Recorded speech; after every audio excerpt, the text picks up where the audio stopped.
بسم اللہ الرحمن الرحیم۔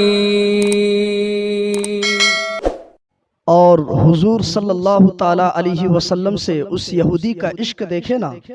حضرت ابن عباس رضی اللہ تعالی عنہما بیان فرماتے ہیں کہ ملک شام میں ایک یہودی رہتا تھا اور وہ ہفتے کے دن نا تورات کی تلاوت کیا کرتا تھا۔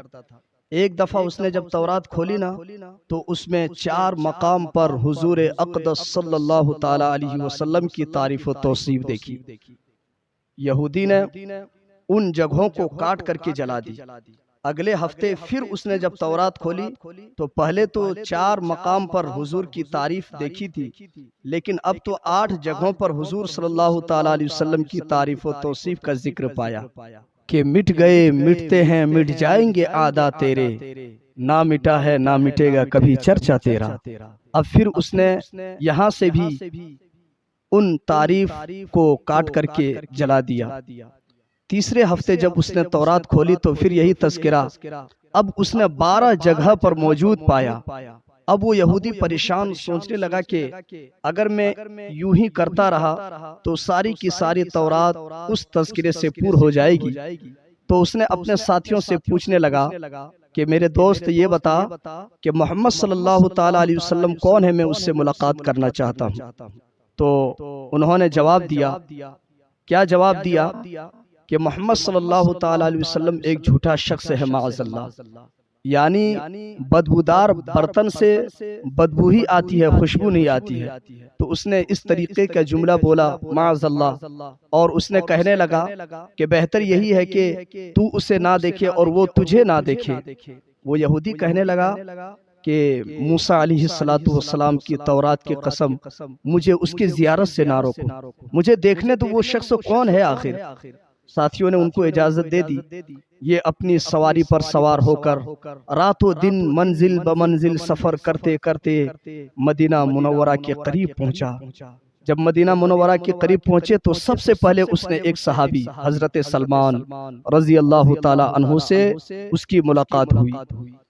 تو وہ بہت خوبصورت تھے۔ اس صحابی کو دیکھ کر کے یہ یہودی سوچنے لگا کہ شاید یہی حضور صلی اللہ تعالی علیہ وسلم ہے۔ حالانکہ حضور اقدس صلی اللہ تعالی علیہ وسلم کو اس دنیا سے تشریف لے گئے ہوئے 3 دن ہو چکے تھے۔ حضرت سلمان رضی اللہ تعالی عنہ سے جب اس کی ملاقات ہوئی اور اس نے کہا کہ میں نے سوچا کہ آپ ہی حضور صلی اللہ تعالی علیہ وسلم ہے، تو اتنا حضرت سلمان رضی اللہ تعالی عنہ کا سننا تھا کہ زار و قطار رونے لگے اور کہا کہ میں تو ان کا ایک خادم ہوں، میں تو ان کا ایک غلام ہوں۔ وہ یہودی کہتا ہے پھر بتائیے وہ کہاں پر ہے، مجھے ان سے ملاقات کرنی ہے۔ حضرت سلمان رضی اللہ تعالی عنہ سوچنے لگے اب کیا کیا جائے، اگر میں وصال کی خبر اسے سناتا ہوں تو یہ یہیں سے واپس ہو جائے گا، اور اگر میں یہ کہہ دوں کہ حضور موجود ہے تو پھر یہ بھی جھوٹ ہو جائے گا۔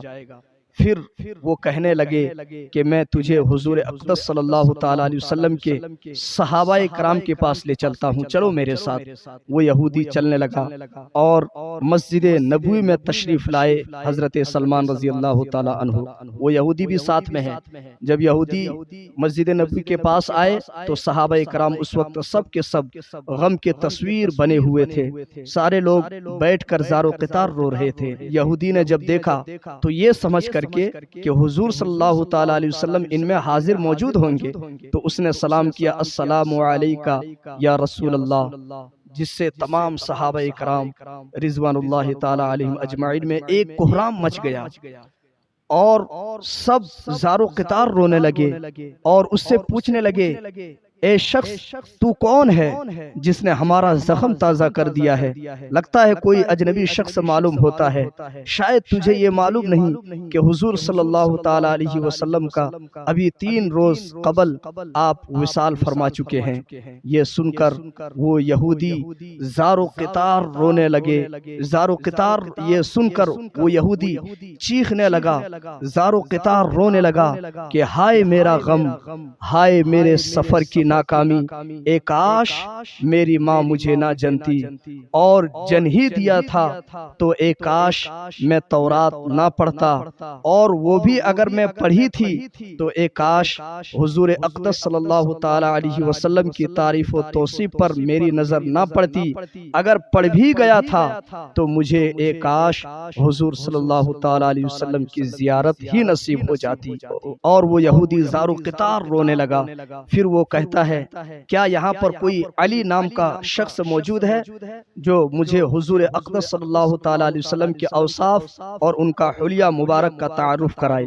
حضرت علی رضی اللہ تعالی عنہ آگے بڑھے اور فرمایا ہاں میرا نام علی ہے۔ وہ اس یہودی نے کہا کہ میں نے آپ کا نام بھی تورات میں دیکھا ہے۔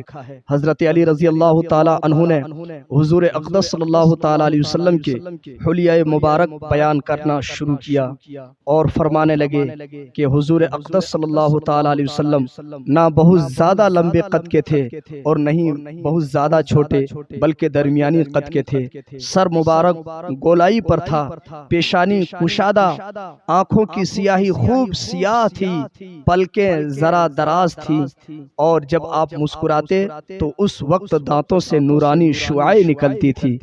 سینے سے ناف تک بالوں کی لکیر تھی، ہتھیلیاں پر گوشت تھے جس سے آپ کا ہاتھ بہت نرم لگتا تھا چھونے سے۔ آپ صلی اللہ تعالی علیہ وسلم کے دونوں شانوں کے درمیان مہر نبوت تھی۔ یہودی کہنے لگا علی تو نے جو کچھ بتایا ہے بالکل صحیح بتایا ہے، میں نے تورات میں حضور صلی اللہ تعالی علیہ وسلم کی تعریف و توصیف اسی طرح سے موجود پایا ہے۔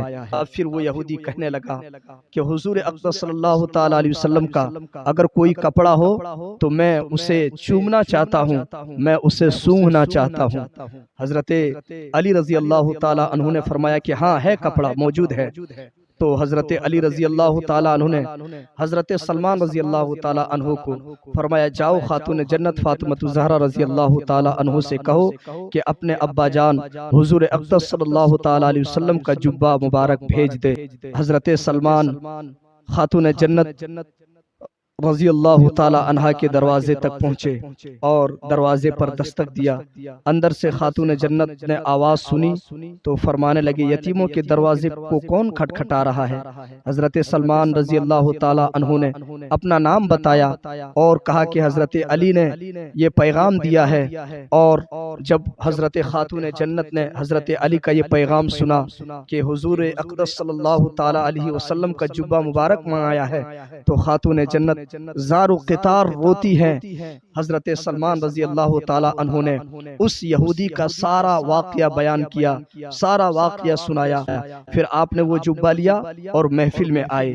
حضرت علی رضی اللہ تعالی عنہ نے اسے پکڑ کر کے چوما اور پھر اسے سونگھا۔ پھر دوسرے صحابہ کرام نے پھر اس یہودی نے اس جبے کو پکڑا اور اسے چومنا شروع کیا، اسے سونگھنے لگا، اور وہ یہودی تڑپ تڑپ کر کے کہتا ہے واہ کیسی عمدہ خوشبو ہے، واہ کتنی اچھی خوشبو ہے۔ پھر وہ شخص کہنے لگا کہ مجھے حضور صلی اللہ تعالی علیہ وسلم کے مزار مقدس پر لے کر کے چلو۔ جب وہ وہاں پر پہنچے تو اپنے سر کو آسمان کی طرف اٹھا کر کے کہنے لگا اے اللہ میں گواہی دیتا ہوں کہ تو واحد ہے، یکتا اور یگانہ ہے، کائنات تیری نیاز مند اور تو بے نیاز ہے۔